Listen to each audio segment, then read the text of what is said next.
Dear students, welcome to Chemhood. CBSE 10th science text ബുക്കിലുള്ള ആദ്യത്തെ 5 chapters കെമിസ്ട്രിയുടേതാണ്. അതിലെ ഫസ്റ്റ് ചാപ്റ്ററാണ് chemical reactions and equations. Okay, ആ പേര് സൂചിപ്പിക്കുന്ന പോലെ തന്നെ ഈ ഒരു ചാപ്റ്ററിൽ നമുക്ക് 2 കാര്യങ്ങളാണ് പഠിക്കാനുള്ളത്. അതിലെ ആദ്യത്തെ കാര്യം എന്താണ്? നമുക്ക് എങ്ങനെ ഒരു കെമിക്കൽ റിയാക്ഷനെ ബാലൻസ്ഡ് കെമിക്കൽ ഇക്വേഷനായിട്ട് റെപ്രസെൻറ്റ് ചെയ്യാമെന്നുള്ളതാണ്. രണ്ടാമത്തെ കാര്യം, what are the different types of chemical reactions. Okay, അപ്പോൾ ക്ലാസ്സിലേക്ക് കടക്കുന്നതിന് മുൻപൊരു കാര്യം പറയാം. കഴിഞ്ഞ വർഷം എക്സാമുകളൊന്നും നടക്കാത്തത് കൊണ്ട് പലരും ബേസിക് ആയിട്ടുള്ള പല കാര്യങ്ങളും മറന്നിട്ടുണ്ടാവാം. അപ്പോൾ അങ്ങനെയുള്ള ചെറിയ ചെറിയ കാര്യങ്ങളൊക്കെ ഇൻക്ലൂഡ് ചെയ്തുകൊണ്ടാണ് ക്ലാസ് മുന്നോട്ട് പോകുന്നത്. അപ്പോൾ ചില കുട്ടികൾ ഇതൊക്കെ ഓൾറെഡി നന്നായി പഠിച്ചു വെച്ചിട്ടുള്ളവരുണ്ടാവും. അങ്ങനെയുള്ളവർ എന്ത് ചെയ്യുക, ടൈം ഒട്ടും വേസ്റ്റ് ചെയ്യാതെ വീഡിയോയുടെ സ്പീഡ് ഇൻക്രീസ് ചെയ്തിട്ടൊന്ന് കാണുക. ഓക്കെ, പലർക്കും എങ്ങനെയാണ് പ്ലേ ബാക്ക് സ്പീഡ് ഇൻക്രീസ് ചെയ്യാമെന്ന് അറിയുന്നുണ്ടാവില്ല. അങ്ങനെ അറിയാത്ത ആൾക്കാരൊന്ന് ശ്രദ്ധിക്കുക. യൂട്യൂബിൽ നമ്മുടെ വീഡിയോയുടെ റൈറ്റ് ഹാൻഡ് സൈഡിൽ ഏറ്റവും ടോപ്പിൽ ഇവിടെ 3 ഡോട്ട്സ് ഉണ്ടാവും. ഓക്കെ, ഇതിൽ ക്ലിക്ക് ചെയ്ത് കഴിയുമ്പോൾ പ്ലേ ബാക്ക് സ്പീഡ് എന്നൊരു ഓപ്ഷൻ കിട്ടും. ഓക്കെ, കുറേ ഓപ്ഷൻസ് ഉണ്ട്. ആ കൂട്ടത്തിലൊന്നാണ് playback speed.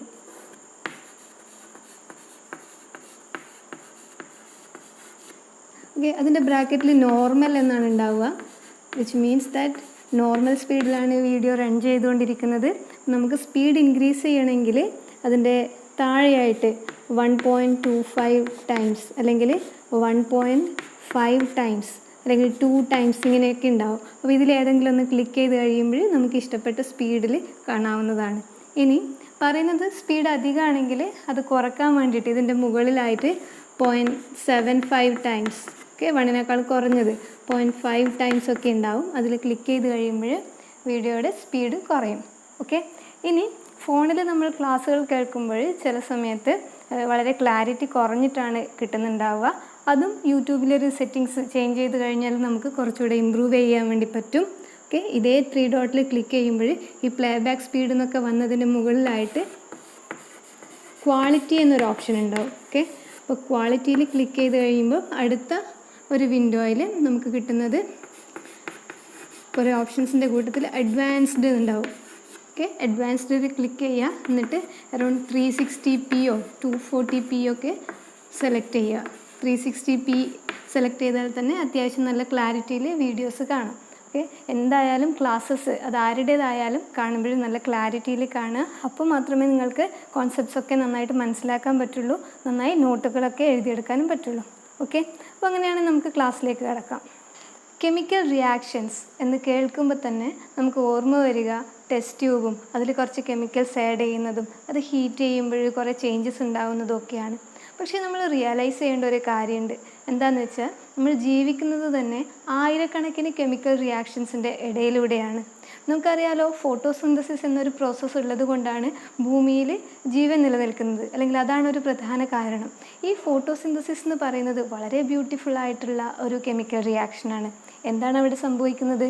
Carbon dye ഓക്സൈഡും വാട്ടറും സൺലൈറ്റിൻ്റെ പ്രസൻസിൽ ക്ലോറോഫില്ലിൽ വെച്ചിട്ട് കമ്പൈൻ ചെയ്യും, ഒരു കെമിക്കൽ റിയാക്ഷൻ നടക്കും. എന്നിട്ട് ഗ്ലൂക്കോസും ഓക്സിജനും ഉണ്ടാവും. ഓക്കെ, ഇതുപോലെ നമ്മുടെ ശരീരത്തിൽ നടക്കുന്ന ഡൈജഷനും റെസ്പിറേഷനും എക്സ്ക്രീഷനും എല്ലാം കെമിക്കൽ റിയാക്ഷൻസ് ആണ്. ഓക്കെ, ഇനി നമ്മുടെ വീട്ടിലാണെങ്കിൽ ഏറ്റവും കൂടുതൽ കെമിക്കൽ റിയാക്ഷൻസ് ചെയ്യുന്നതും കാണുന്നതും അടുക്കളയിലെ അമ്മമാരായിരിക്കും. നമുക്കറിയാലോ, പാല് നമ്മൾ ഫ്രിഡ്ജിൽ വെക്കാൻ മറന്നു പോയിട്ടുണ്ടെങ്കിൽ കുറേ നേരം കഴിയുമ്പോഴേക്കും അത് ചീത്തയായി പോകും അല്ലേ? അപ്പോൾ പാല് ചീത്തയാവുക എന്ന് പറയുന്നതും ഒരു കെമിക്കൽ റിയാക്ഷനാണ്. ഇനി മുട്ട ഇഷ്ടമുള്ളവരാണെങ്കിൽ അത് ബോയിൽ ചെയ്തിട്ടോ അല്ലെങ്കിൽ ബുൾസൈ ആക്കിയിട്ടൊക്കെ കഴിക്കും അല്ലേ? അപ്പോൾ മുട്ട ചൂടാകുമ്പോഴെന്താ സംഭവിക്കുന്നത്? അതിനുള്ളിലുള്ള പ്രോട്ടീൻസിൻ്റെ ഡീനാച്ചുറേഷനാണ് സംഭവിക്കുന്നത്. എഗെയിൻ ഒരു കെമിക്കൽ റിയാക്ഷനാണ്. അപ്പോൾ ഇങ്ങനെ ഒരുപാട് കെമിക്കൽ റിയാക്ഷൻസ് നമുക്ക് ചുറ്റുമുണ്ട്. അവയെല്ലാം വളരെ കോംപ്ലിക്കേറ്റഡ് ആയിട്ടുള്ളതാണ്. ബട്ട് നമുക്ക് പഠിക്കാനുള്ളത് വളരെ സിമ്പിളായിട്ടുള്ള കുറച്ച് കെമിക്കൽ റിയാക്ഷൻസ് ആണ്. ഓക്കെ, അതെന്തൊക്കെയാണെന്നുള്ളത് നമുക്ക് നോക്കാം. ഈ ഒരു ചാപ്റ്റർ സ്റ്റാർട്ട് ചെയ്യുന്നത് തന്നെ മെഗ്നീഷ്യം റിബണിൻ്റെ ബേണിങ്ങുമായിട്ട് ബന്ധപ്പെട്ട എക്സ്പെരിമെൻറ്റോട് കൂടിയിട്ടാണ്. ഓക്കെ, അപ്പോൾ നിങ്ങൾ ആദ്യം ഓർക്കുക, ബേണിംഗ് എന്ന് പറഞ്ഞു കഴിഞ്ഞാൽ റിയാക്ഷൻ വിത്ത് ഓക്സിജൻ എന്നാണ് മീനിങ്. സോ മെഗ്നീഷ്യം റിബൺ നമ്മൾ കത്തിക്കുക എന്ന് പറഞ്ഞു കഴിഞ്ഞിട്ടുണ്ടെങ്കിൽ മെഗ്നീഷ്യവും ഓക്സിജനുമാണ് റിയാക്ട് ചെയ്യാൻ വേണ്ടി പോകുന്നത്. അപ്പോൾ എന്താണ് മെഗ്നീഷ്യം ബേൺ ചെയ്യുമ്പോൾ നടക്കുന്നത്? ഇവിടെ മെഗ്നീഷ്യം ബേൺ ചെയ്യുന്നു എന്നുള്ള കാര്യം നമ്മളൊരു ഇക്വേഷനായിട്ട് എഴുതാൻ പോവുകയാണ്. ഇതിനെ വേർഡ് ഇക്വേഷൻ എന്നാണ് വിളിക്കുന്നത്. ഓക്കെ,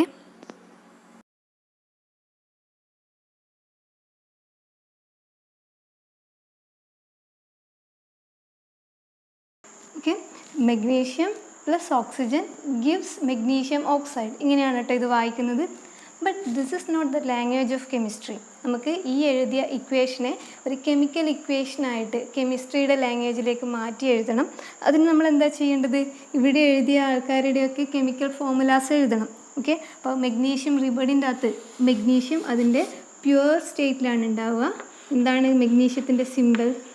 Mg എന്നാണ്. അപ്പോൾ Mg ആയിട്ട് തന്നെ ഇരിക്കും. പ്ലസ് ഓക്സിജൻ, ഓക്സിജൻ്റെ സിമ്പിൾ O ആണ്. ബട്ട് ഓക്സിജൻ ഒരിക്കലും O ആയിട്ട് നേച്ചറിൽ എക്സിസ്റ്റ് ചെയ്യില്ല. അതെപ്പോഴും ഒരു ഡയാറ്റോമിക് മോളിക്യൂളായിട്ട് O2 ആയിട്ടാണ് എക്സിസ്റ്റ് ചെയ്യുന്നത്. ഓക്കെ, ഗീവ്സ് എന്താണ് വരുന്നത്? മെഗ്നീഷ്യം ഓക്സൈഡ് ആണല്ലേ. അപ്പോൾ മെഗ്നീഷ്യം ഓക്സൈഡ് എന്ന് കണ്ടു കഴിയുമ്പോൾ നമുക്ക് MgO എന്ന് എഴുതണം, അല്ലെങ്കിൽ MgO2 എന്ന് എഴുതണം, അതും അല്ലെങ്കിൽ Mg2O എന്ന് എഴുതണം. കൺഫ്യൂഷനായിരിക്കും അല്ലേ? അപ്പോൾ അതാണ് ഇന്നത്തെ ഈ ഒരു ക്ലാസ്സിൽ പഠിക്കാൻ പോകുന്നത്. ഇങ്ങനെയുള്ള അയോണിക് കോമ്പൗണ്ട്സിൻ്റെ പേര് നോക്കിയിട്ട് നമുക്ക് എങ്ങനെ അവരുടെ കെമിക്കൽ ഫോർമുലാസ് എഴുതാം എന്നുള്ള കാര്യം. അപ്പോൾ എന്തിനാണ് ഇത് നമ്മൾ പഠിക്കാൻ പോകുന്നത്? നിങ്ങൾക്ക് എക്സാമിന് ചോദ്യം വരുന്നത് ഇതുപോലെ വേർഡ്സിലായിരിക്കും. മെഗ്നീഷ്യവും ഓക്സിജനും കമ്പൈൻ ചെയ്തിട്ട് മെഗ്നീഷ്യം ഓക്സൈഡ് ഉണ്ടായി, അതിൻ്റെ ഒരു ബാലൻസ്ഡ് കെമിക്കൽ ഇക്വേഷൻ എഴുതുക എന്ന് പറഞ്ഞിട്ട്. അപ്പോൾ മെഗ്നീഷ്യവും ഓക്സിജനും നമുക്ക് അറിയാൻ പറ്റും, പക്ഷേ മെഗ്നീഷ്യം ഓക്സൈഡ് എന്താണെന്ന് അറിയില്ലെങ്കിൽ നമുക്ക് ആ ഇക്വേഷൻ എഴുതാൻ പറ്റില്ല, അത് ബാലൻസ് ചെയ്യാനും പറ്റില്ല. അപ്പോൾ ഇങ്ങനെ നിങ്ങളുടെ ടെക്സ്റ്റിൽ കുറേ അധികം അയോണിക് കോമ്പൗണ്ട്സിൻ്റെ പേര് കൊടുത്തിട്ടുണ്ട്. അപ്പോൾ അതുമായിട്ട് റിലേറ്റ് ചെയ്തിട്ടുള്ള കെമിക്കൽ ഫോർമുലാസ് എന്തൊക്കെയാണെന്നുള്ളത് നമുക്ക് എങ്ങനെ എഴുതാമെന്നാണ് ഇനി പഠിക്കാൻ പോകുന്നത്. ഓക്കെ, അതിനു മുൻപ് എന്താണ് അയോണിക് കോമ്പൗണ്ട്സ് എന്നുള്ള കാര്യം നിങ്ങൾ അറിയണം. അയോണിക് കോമ്പൗണ്ട്സ് ഉണ്ടാക്കിയിരിക്കുന്നത് 2 ടൈപ്പ് അയോൺസ് കൊണ്ടാണ്. ഓക്കെ, ഒന്ന് പോസിറ്റീവ് ചാർജുള്ള അയോണാണ്, അതിനെ കാറ്റയോൺ എന്ന് വിളിക്കും. രണ്ടാമത്തത് നെഗറ്റീവ് ചാർജുള്ള അയോണാണ്, അതിനെ ആനിയോൺ എന്ന് വിളിക്കും. ഓക്കെ, അപ്പോൾ ഈ കാറ്റയോണും ആനിയോണും കമ്പൈൻ ചെയ്തിട്ട് ന്യൂട്രൽ ആയിട്ടുള്ള ഒരു അയോണിക് കോമ്പൗണ്ട് ഫോം ചെയ്യും. ഓക്കെ, അപ്പോൾ ഇങ്ങനെ ഏതൊക്കെ ടൈപ്പ് കോമ്പിനേഷൻസ് പോസിബിൾ ആണെന്നുള്ള കാര്യം നമുക്ക് നോക്കാം. അതിനുശേഷം റിയൽ കാറ്റയോൺസും റിയൽ ആനിയോൺസും വെച്ചിട്ടുള്ള അയോണിക് കോമ്പൗണ്ട്സിൻ്റെ കാര്യം പറയാം. Okay,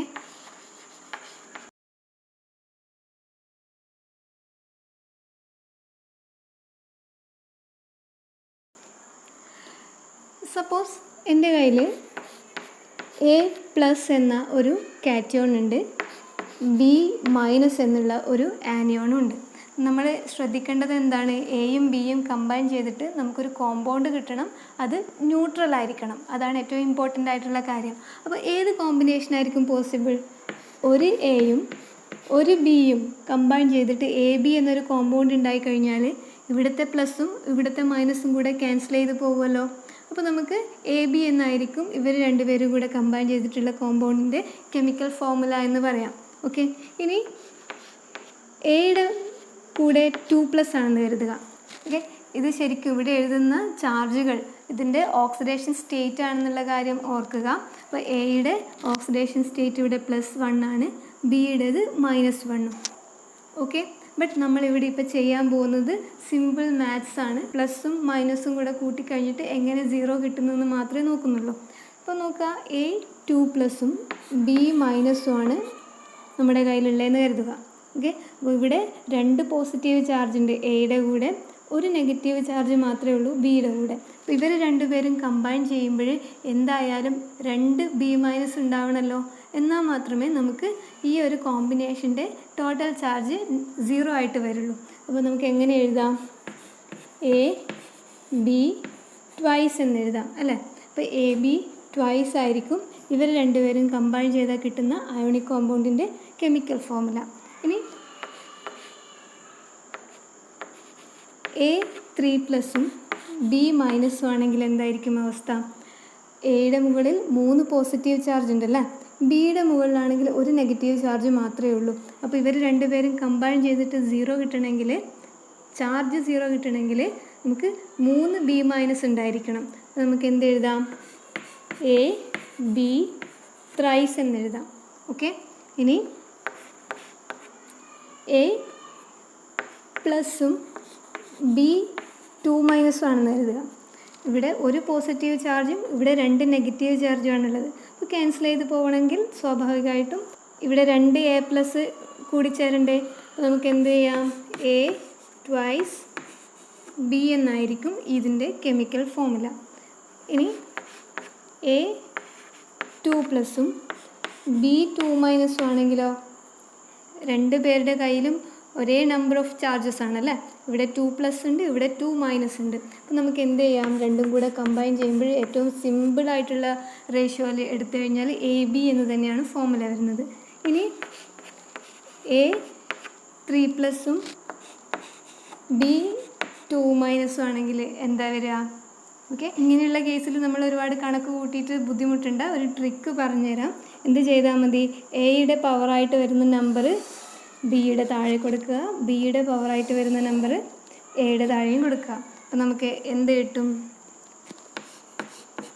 A twice B thrice എന്ന് കിട്ടും അല്ലേ. A2 B3 എന്നായിരിക്കും ഇവർ രണ്ടുപേരും കമ്പൈൻ ചെയ്തിട്ട് നമുക്ക് കിട്ടുന്ന അയണിക് കോമ്പൗണ്ടിൻ്റെ പേര്. ഈ ഒരു ട്രിക്ക് നമുക്ക് മുകളിൽ പറഞ്ഞതിലൊക്കെ യൂസ് ചെയ്യാം. അപ്പോൾ ഇവിടെ ആണെങ്കിൽ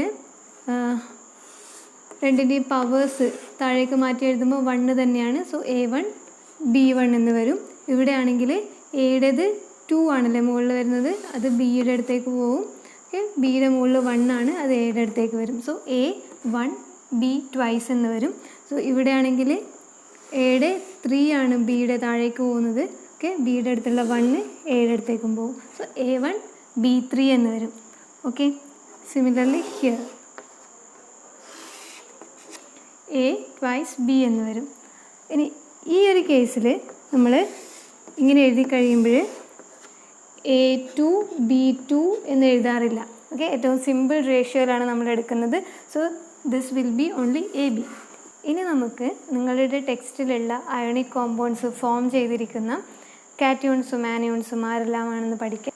അതിനുശേഷം ഈ അയോണിക് കോമ്പൗണ്ട്സിൻ്റെയൊക്കെ പേര് നോക്കിയിട്ട് എങ്ങനെ അവരുടെ കെമിക്കൽ ഫോമിൽ എഴുതാമെന്നുള്ള കാര്യം കൂടി പഠിക്കാം.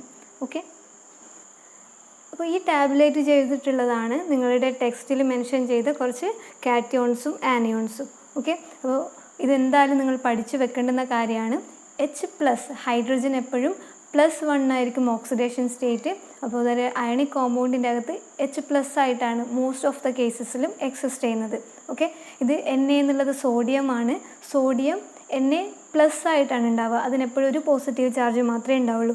K എന്നുള്ളത് പൊട്ടാസ്യമാണ്. ഓക്കെ, പൊട്ടാസ്യത്തിൻ്റെ മുകളിൽ ഒരു പോസിറ്റീവ് ചാർജാണ് ഉണ്ടാവുക, K+. Okay, potassium അയോണാണത്.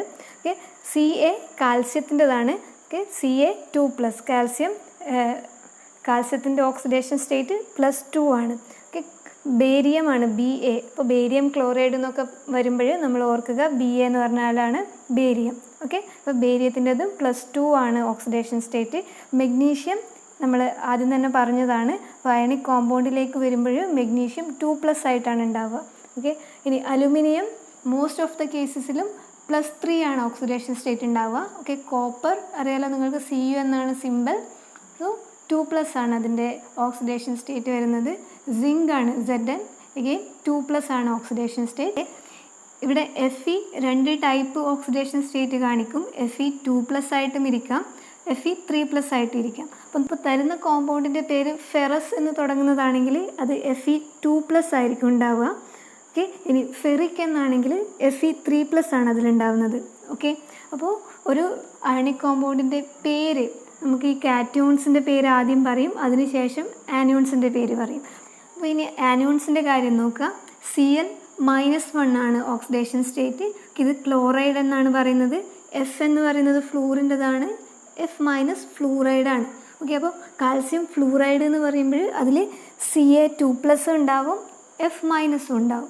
അപ്പോൾ Br എന്നുള്ളത് ബ്രോമൈഡാണ്, Br- എന്ന് വരുമ്പോൾ I- എന്ന് പറഞ്ഞാൽ അയോഡൈഡാണ്. ഇനി ഓർക്കുക ഓക്സിജൻ്റെത് ഓക്സൈഡ്, മെഗ്നീഷ്യം ഓക്സൈഡിൻ്റെ അകത്തുള്ള ഓക്സൈഡ് ഉണ്ടല്ലോ, അത് O2- ആയിരിക്കും. ഓക്കെ, ഇത് OH- എന്നുള്ളത് ഹൈഡ്രോക്സൈഡാണ്. SO4 2- എന്നുള്ളത് സൾഫേറ്റ് ആണ്. CO3 2- എന്നുള്ളത് കാർബണേറ്റ് ആണ്. ഓക്കെ, നമുക്ക് ചിലപ്പോൾ എക്സാമിന് സോഡിയം കാർബണേറ്റ് അല്ലെങ്കിൽ പൊട്ടാസ്യം കാർബണേറ്റ് എന്നൊക്കെ പറഞ്ഞിട്ടാണ് തരുന്നത്. സോ CO3 2- ആണ് കാർബണേറ്റ് എന്നുള്ള കാര്യം ഓർത്ത് വെക്കുക. ഓക്കെ, NO3- ആണ് നൈട്രേറ്റ്. ഇത്രയും ആനിയോൺസും കാറ്റിയോൺസും യൂസ് ചെയ്തിട്ട് കുറച്ച് അയണിക് കോമ്പൗണ്ട്സിൻ്റെ പേര് വെച്ചിട്ട് എങ്ങനെയാണ് കെമിക്കൽ ഫോമുല എഴുതുന്നത് എന്നുള്ള കാര്യം നമുക്കൊന്ന് നോക്കാം. ഇവിടെ സോഡിയം ക്ലോറൈഡിൻ്റെ അകത്ത് സോഡിയം ഉണ്ട്, ക്ലോറിനും ഉണ്ട് അല്ലേ. അപ്പോൾ സോഡിയത്തിൻ്റെത് Na എന്നാണ് സിമ്പിൾ. ഈ സോഡിയം Na+ ആയിട്ടാണ് ഇരിക്കുക എന്ന് പറഞ്ഞു.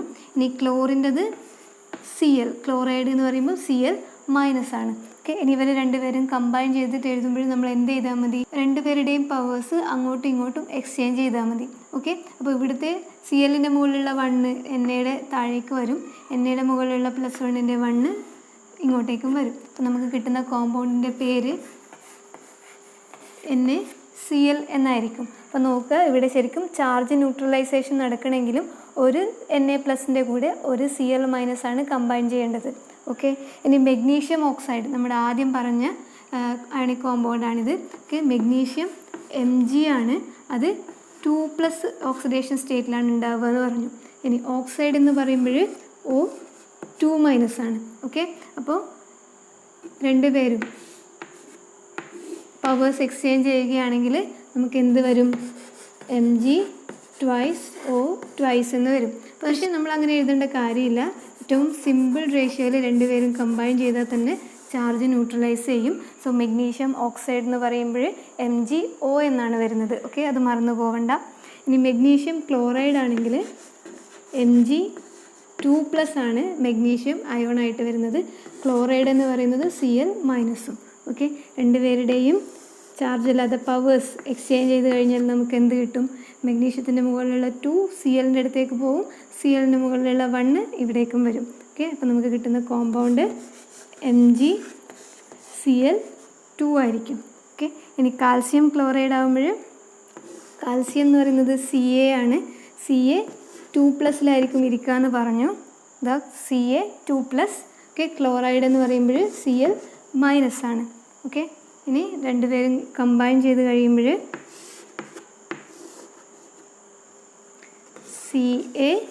CaCl2 എന്ന് കിട്ടും. ഓക്കെ, ഇനി ചാർജ് ന്യൂട്രലൈസ് ചെയ്യുന്ന രീതിയിൽ കമ്പൈൻ ചെയ്താലും സെയിം തന്നെയല്ലേ വരുന്നത്? 2 പോസിറ്റീവ് ചാർജ് ഉണ്ട് കാൽസ്യത്തിൻ്റെ കയ്യിൽ, Clൻ്റെ അടുത്ത് ഒരു നെഗറ്റീവ് ചാർജ് മാത്രമേ ഉള്ളൂ. സോ ഇവർ രണ്ടുപേരും കൂടെ കമ്പൈൻ ചെയ്തിട്ട് ഒരു ന്യൂട്രൽ മോളിക്യൂൾ കിട്ടണമെങ്കിൽ ആ കോമ്പൗണ്ടിൻ്റെ അകത്ത് ഒരു കാൽസ്യത്തിന് 2 ക്ലോറിൻ ഉണ്ടായിരിക്കണം. സോ CaCl2 എന്ന് വരും. ഓക്കെ, ഇനി കാൽസ്യം ഓക്സൈഡിൻ്റെ കേസിലാണെങ്കിൽ Ca2+ഉം O2- ആണ് അല്ലേ, കാൽസ്യവും ഓക്സൈഡും. അപ്പോൾ രണ്ടും കൂടെ കമ്പൈൻ ചെയ്തിട്ടാകുമ്പോൾ നമുക്ക് എന്ത് വരും? CaO എന്ന് വരും. That is calcium oxide. So നിങ്ങൾ ഈ കാറ്റിയോൺസും ആനിയോൺസും ഒക്കെ നോട്ട് ചെയ്ത് നന്നായിട്ട് അവരുടെ ചാർജസും ഒക്കെ ഓർത്ത് വെക്കാൻ വേണ്ടിയിട്ട് ശ്രമിക്കുക. ഇനി കുറച്ച് അയണിക് കോമ്പൗണ്ട്സിൻ്റെ കൂടെ പേര് നോക്കിയിട്ട് എങ്ങനെയാണ് അവരുടെ കെമിക്കൽ സിമ്പിൾ എഴുതുക എന്നുള്ള കാര്യം നമുക്കൊന്ന് നോക്കാം. ഇവിടെ പൊട്ടാസ്യത്തിൻ്റെത് K+ ആണ്, പൊട്ടാസ്യം കാറ്റിയോൺ ആയിട്ട് വരുമ്പോൾ.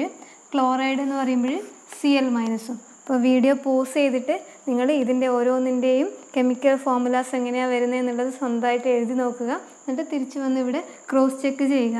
ഓക്കെ, അപ്പോൾ പൊട്ടാസ്യം ക്ലോറൈഡിൻ്റെ കേസിൽ നമ്മളിതുപോലെ പവേഴ്സ് എക്സ്ചേഞ്ച് ചെയ്ത് കഴിഞ്ഞാൽ നമുക്ക് KCl എന്ന് കിട്ടും. ഓക്കെ, അലുമിനിയം ക്ലോറൈഡ് ആണെങ്കിൽ അലുമിനിയം നേരത്തെ പറഞ്ഞു Al3+ ആണ് ഉണ്ടാവുക.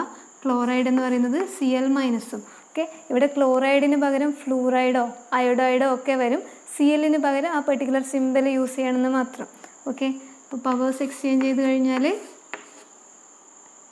Al1 ആയിരിക്കും, Cl3 ആയിരിക്കും. സോ AlCl3 എന്നാണ് അലൂമിനിയം ക്ലോറൈഡിൻ്റെ കെമിക്കൽ ഫോമുല വരുന്നത്. ഓക്കെ, ഹൈഡ്രജൻ ക്ലോറൈഡ് ആണെങ്കിൽ ഹൈഡ്രജൻ H+ ആയിട്ടാണ് ഉണ്ടാവുക, Cl- ആണ് ക്ലോറൈഡ്. സോ രണ്ടുപേരും കൂടെ കമ്പൈൻ ചെയ്താൽ നമുക്ക് HCl എന്ന് കിട്ടും. ഓർക്കുക, HCl എന്ന് പറയുന്നത് ഹൈഡ്രജൻ ക്ലോറൈഡ് ആണ്, അതേപോലെ തന്നെ ഹൈഡ്രോക്ലോറിക് ആസിഡ് കൂടിയാണ്. ഓക്കെ, HCl ആണ് ഹൈഡ്രോക്ലോറിക് ആസിഡ്.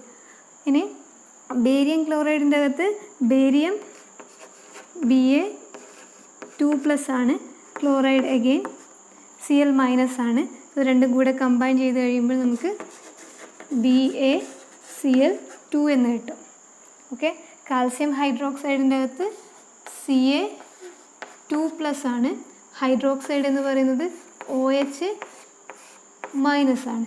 ഓക്കെ, അപ്പോൾ മൈനസ് എന്നുള്ളതിൻ്റെ ആ 1 CAൻ്റെ അടുത്തേക്ക് വരാം, 2 OHൻ്റെ അടുത്തേക്കും പോയി കഴിഞ്ഞാൽ നമുക്ക് കിട്ടുന്നത് CaOH ട്വൈസ് എന്നാണ്. ഓർക്കുക, എല്ലാ കെമിക്കൽ ഫോമിലെയും നിങ്ങൾ ബൈ ഹാർട്ട് പഠിച്ച് വെക്കണ്ട. നമ്മൾ ആദ്യം പറഞ്ഞ ആ കാറ്റയോൺസിൻ്റെയും ആനിയോൺസിൻ്റെയും കാര്യങ്ങൾ മാത്രം പഠിച്ചാൽ മതി. അതിൻ്റെ ബാക്കി കോമ്പിനേഷൻസൊക്കെ യൂസ് ചെയ്തിട്ട് നമുക്ക് എല്ലാത്തിൻ്റെയും കെമിക്കൽ ഫോമുല എളുപ്പത്തിൽ കണ്ടുപിടിക്കാൻ വേണ്ടി പറ്റും. ഓക്കെ, ഇനി കോപ്പർ സൾഫേറ്റ് Cu2+ഉം ഓക്കെ, സൾഫേറ്റ് എന്ന് പറയുന്നത് SO4 2- ആണ്. അപ്പോൾ നമുക്ക് എന്ത് ചെയ്യാം, രണ്ടുപേരും ഓരോന്ന് വീതം കമ്പൈൻ ചെയ്താൽ തന്നെ ചാർജ് ന്യൂട്രലൈസ് ചെയ്ത് പോകും. നമുക്ക് എന്ത് കിട്ടും, CuSO4. സോ ഓർക്കുക, കോപ്പർ സൾഫേറ്റിൻ്റെ കെമിക്കൽ ഫോമുലയാണ് CuSO4. Ferrous sulphate okay, ferrous ആണുള്ളത്. സോ Fe അത് 2+ ആയിട്ടാണ് ഉണ്ടാവുക. സൾഫേറ്റ് എന്ന് പറയുന്നത് SO4 2- ആണ്. ഓക്കെ, ഇതിൻ്റെ ഹോൾ ചാർജാണ് കേട്ടോ 2-. സോ FeSO4 ആണ് ഫെറസ് സൾഫേറ്റിൻ്റെ കെമിക്കൽ ഫോമുല. ഇനി സിൽവർ നേരത്തെ ലിസ്റ്റിൽ ഒഴിഞ്ഞു പോയതാണ്. സിൽവർ Ag+ ആയിട്ടാണ് ഉണ്ടാവുക. നൈട്രേറ്റിൻ്റെ നേരത്തെ പറഞ്ഞു NO3- ആണ്. സോ ഒരു പ്ലസും ഒരു മൈനസും മാത്രമാണ്, രണ്ടുപേരും ഓരോന്ന് വീതം കമ്പൈൻ ചെയ്താൽ മതിയാവും. സോ AgNO3 ആണ് സിൽവർ നൈട്രേറ്റിൻ്റെ chemical formula. Aluminium sulphate Al3+ ആണല്ലേ. സൾഫേറ്റ് എന്ന് പറയുന്നത് SO4 2-ഉം.